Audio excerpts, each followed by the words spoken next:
another challenge, Mayor Duterte, please file a libel case against me. Kasi base sa AMLA, sa anti-money laundering law, pagka ang naging subject ng litigation ay ang bank accounts, mau-open yun. Kaya please file a case against me, a libel case against me. At para mas mapadali.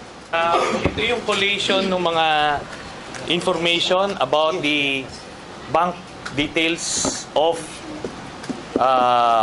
Mayor Duterte and his 3 children.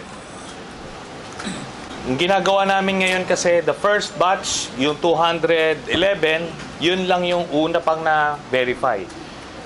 So, lahat ng mga naipasa sa amin information, we are double-checking it carefully.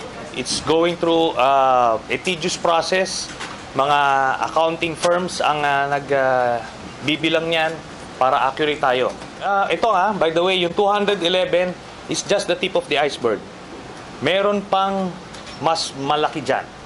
It will come out pagka na-verify na namin based on ito pa lang yung cash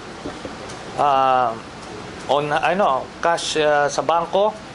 Wala pa yung mga nasa baol, yung mga nakapangalan sa ibang mga tao. Meron siya mga real properties. Malalim ito, malalim.